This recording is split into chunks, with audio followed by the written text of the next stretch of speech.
Yo, this is how I'm gonna get. But I just want to read this. Qualibini raffle and bio. Listen to this, and then this is what I'm gonna do after this thing. Okay. A professor asked his students, "How do I improve your profits by 10%?" Professor asked a bunch of entrepreneurs. He said, "If you wanted to improve your profits by 10%, how would you do it?"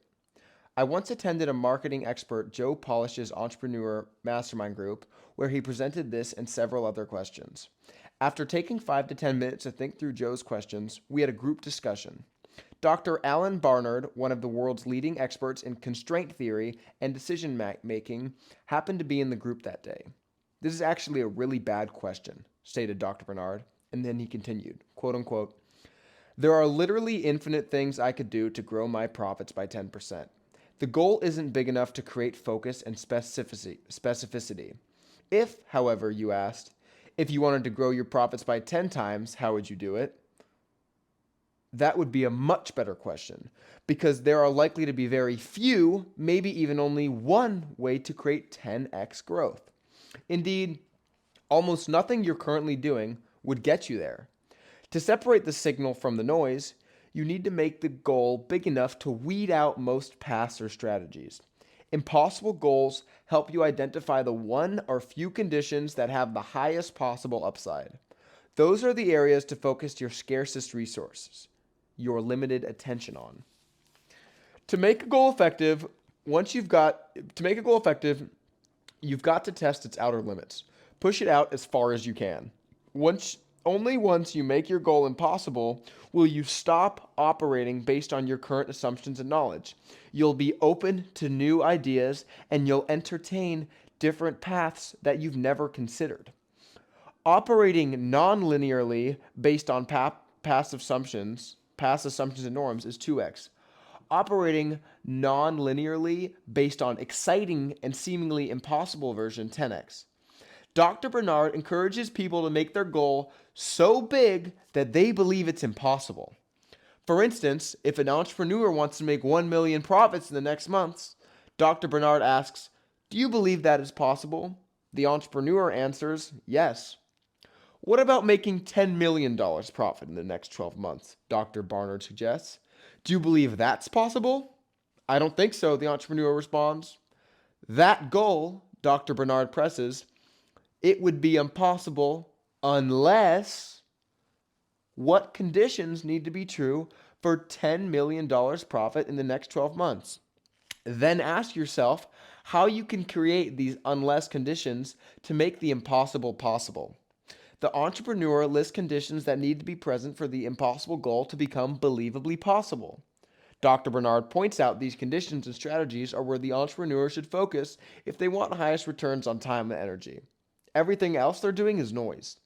Seemingly impossible or massive goals are highly practical because they immediately separate what works from what won't, illuminating the few paths that have the greatest efficacy. Small goals are unable to clarify effective pathways because they are too marginal or linear from your current location. This is a fundamental reason why 10x goals and vision are simpler, easier, and more practical than 2x goals. With a 2x goal, there are too many potential pathways to reach the desired destination.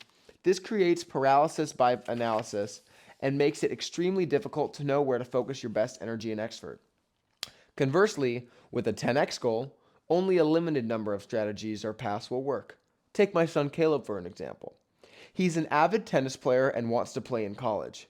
Recently, his coach asked, "Why don't you just go for professional?" Surprisingly, Caleb never thought that was a possibility. Driving home from practice, Caleb and I discussed what his coach had said. "What if you committed to going for professional?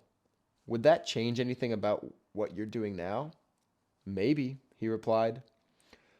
"Do you think that your current trajectory would get you to pro?" "No." "If we went for pro, do you think we could find a path for that?" "Probably." "Do you think it would be different from a college path?" "Yeah." The goal determines the process. "The only way to make your present better," said Dan Sullivan, "is by making your future bigger." Chunking up the goal to its next quantum level up and making it 10 times bigger forces you to find different pathways to get where you want to go.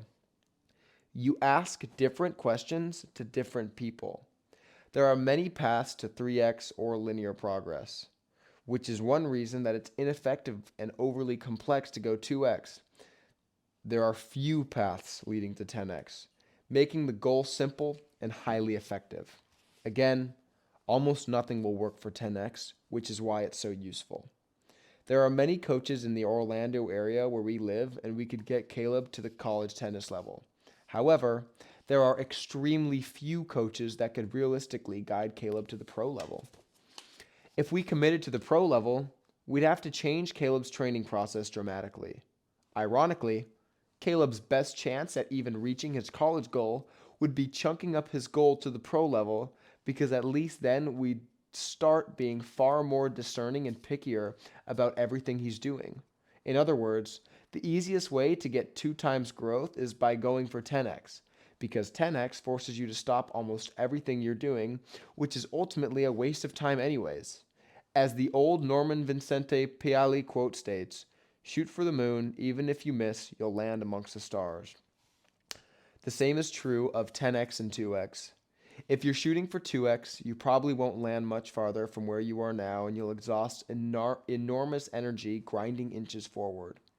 There's not enough distinction to force clarity about which direction to go. There's also not enough difference to discern what amongst the many things you're now doing is ultimately a waste. 10x separates the signal from the noise. Almost nothing works for 10x growth, which means if you take it seriously, you'll have to be a lot more honest about everything you're now doing. You'll also have to be far more choosy about the paths you take forward, because only an extremely limited set of approaches or conditions have any connection or efficacy for such a transformation.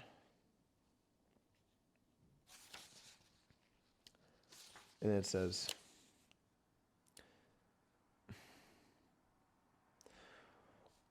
when an objective has a large spectrum of possible pathways or solutions, then it's not a useful tool. Goals are a filtration tool, filtering the signal from the noise, clarifying where to focus for the highest impact. 10x is simple. Very few paths will get you there. The higher and more specific your goals and standards become, the fewer options you have, which counterintuitively actually makes them easier to achieve. Bigger and more specific goals axe almost everything you're now doing, making all sorts of space for exploring and scanning much better options. If you want to have a really nice house, you have fewer options for furniture. The more specific you get about what you want, the fewer designers there may be who fit your desires. Conversely, if you have low or non-specific standards for your house, then there are seamlessly endless options for furniture. When you're trying to solve highly complex and particular problems, you'll need a specialist, not a generalist, to solve your problem. You can't just go to any doctor and reach optimal health. Almost everything is noise. Almost everything you're doing is a distraction from 10x. God damn.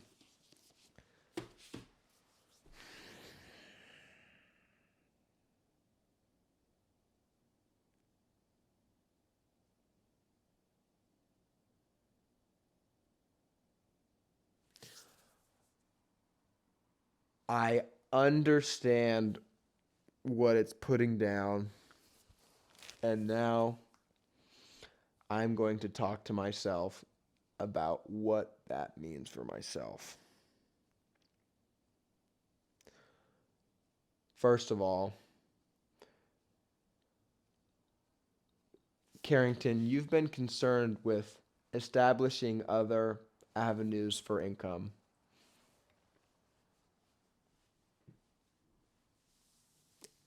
And in turn, you have been paying less attention to, and not ignoring, but you have been paying a lot less attention to the main thing that is getting you to the place you want to go, whereas financial freedom and making a lot of money. Instead of doubling down on TikTok, which has been making you the most money, you have been focusing your efforts into other projects that into other projects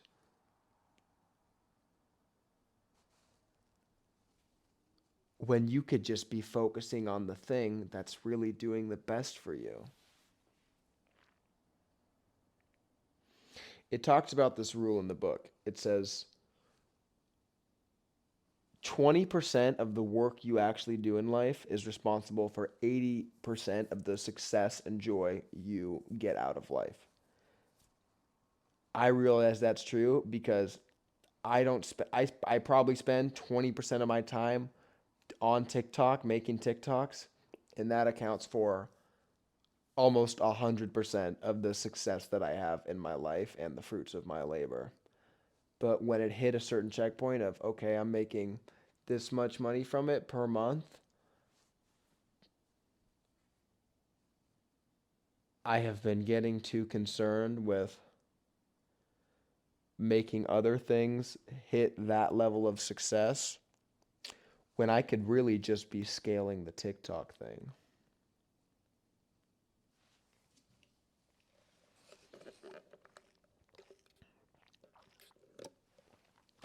I'm probably going to be taking time to think deeply about this stuff throughout this video, however longer it may go. I encourage you to also be thinking about something that is attributing to a lot of the joy you experience in your life.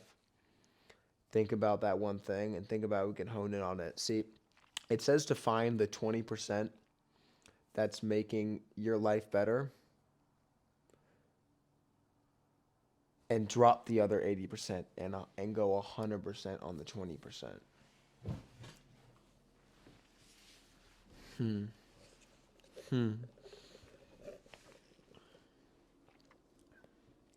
So what does that look like for me? Carrington, you're saying that posting on TikTok is attributing for all your success, all your monetary gain.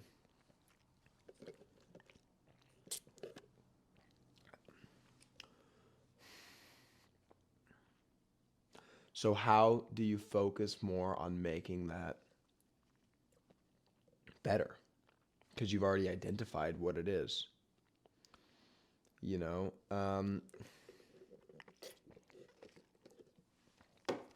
well, shit, I should start posting my YouTube videos onto my TikTok. That's what I should do. I should just post more.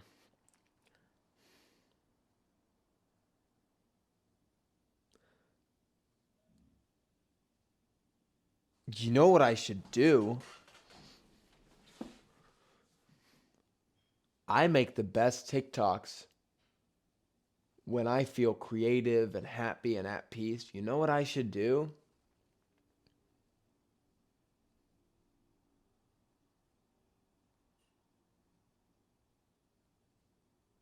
Every day from here on out should become a TikTok day.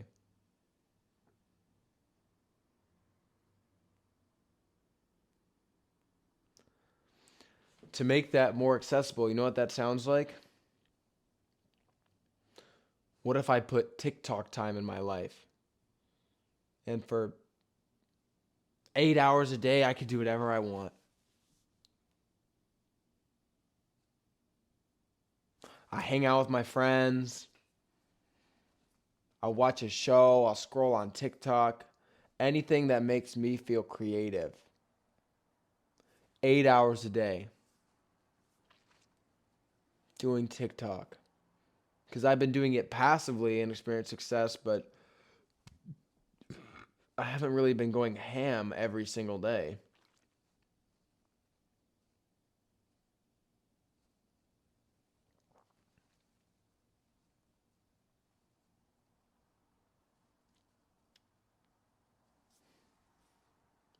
I think it also means that me, Chase, and Troy should all be hanging out more.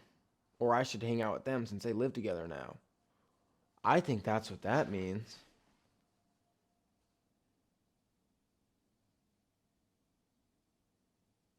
TikTok time. How do I turn that 20% of focus into 100% of my focus?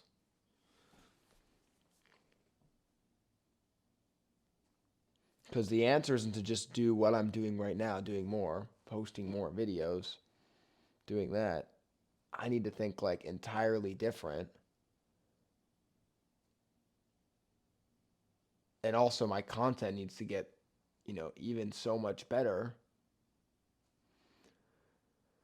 because I could monetize just by having more good videos, you know what I mean? Less of videos where I'm just like that aren't really as great as I could make them.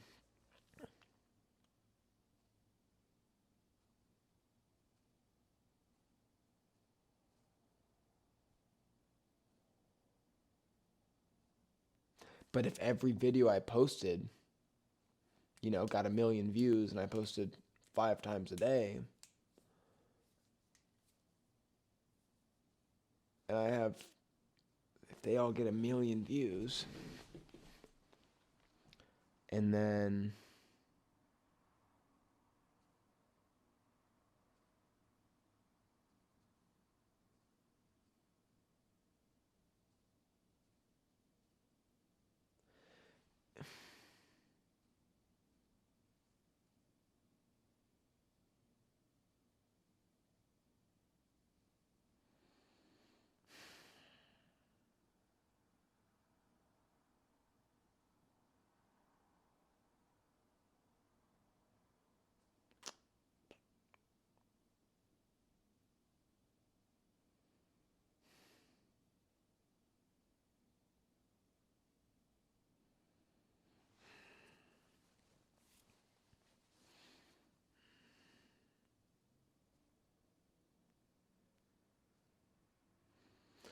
I think that means making more good content.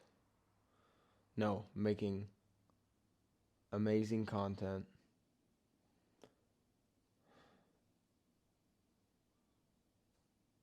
better content, higher quality content, content that more people can enjoy,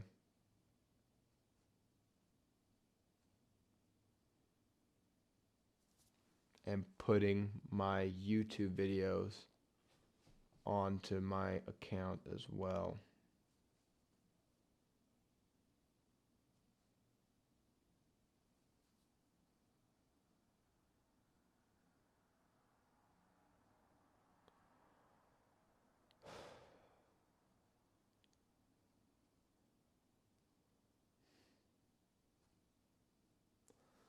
Let me re-say this so I remember it.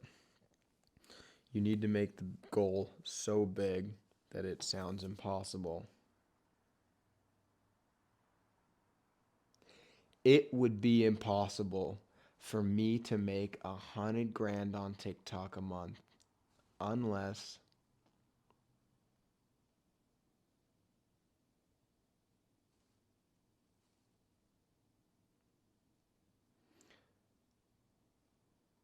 every video of mine goes viral as fuck every day.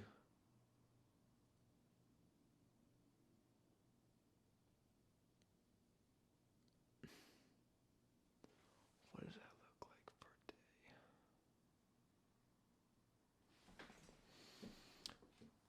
That's at least, that's bare. Every video needs to be 1 million.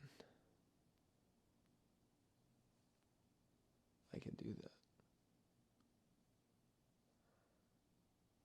It would be impossible for me to make 100 grand on TikTok unless my videos were the best videos on TikTok and everyone wanted to watch them.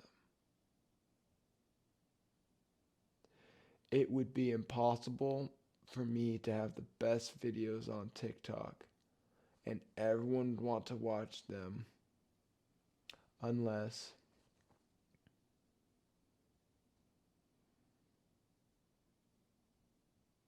my content got really, really good and applied to a lot of people and is repeatable and is me. Just make the best content. Okay. It would be impossible for my content to get so much better. It is impossible for my content to get so much better unless I put all my effort into creating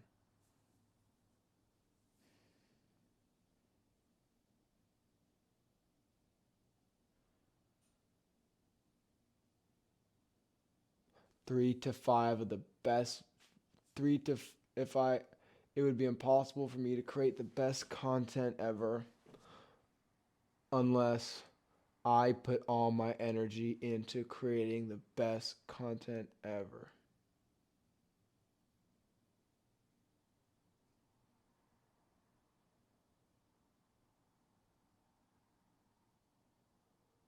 Best content. I guess that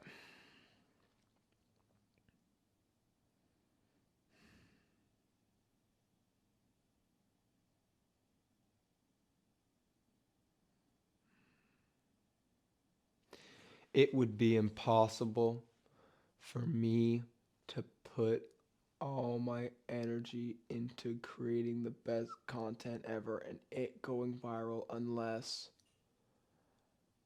I made a reality show of myself that looked good as fuck and I posted on my TikTok and the clips are long and you go there on my TikTok account and it functions like a TV channel and you watch my reality show. It would be impossible to make my own reality show unless I hired someone to film and edit.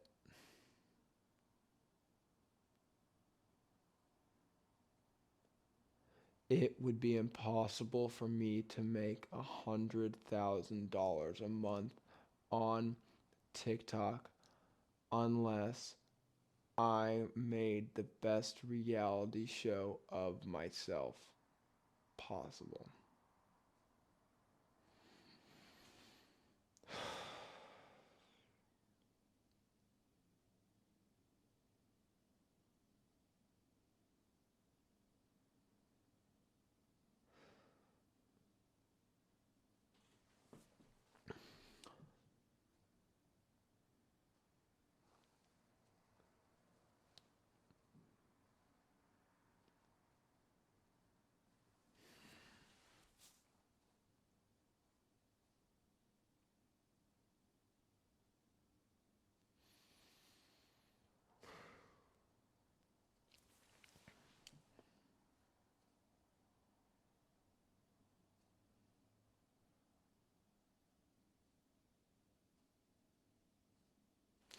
Is that what 2024 looks like for me?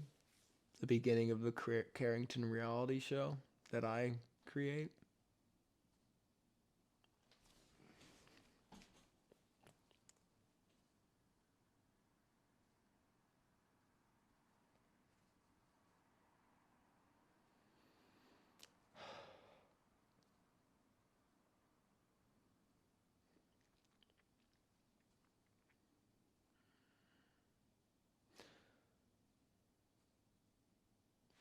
That is a radically different path of getting from where I'm at right now to $100,000 a month than making better content.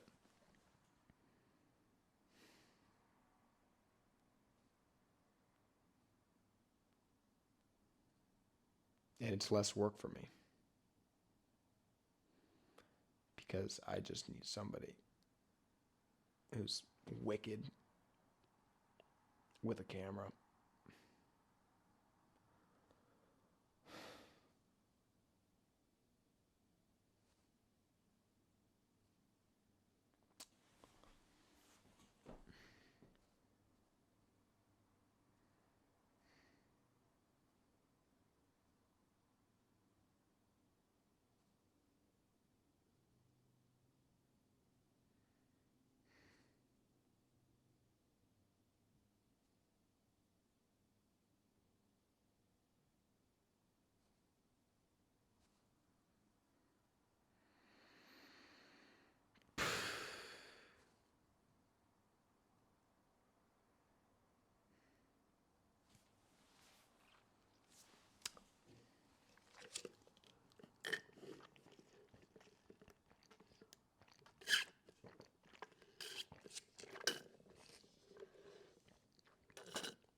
These Pokemon cards are burning a hole in my pocket.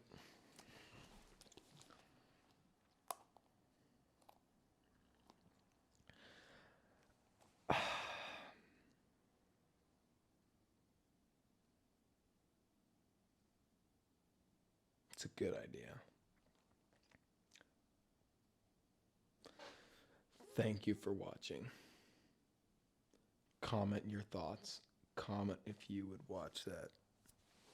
Assuming it's the best thing you'd ever watch.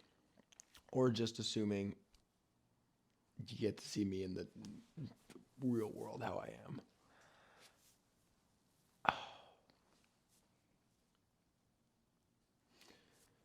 Be the person you wish you had. Love you guys.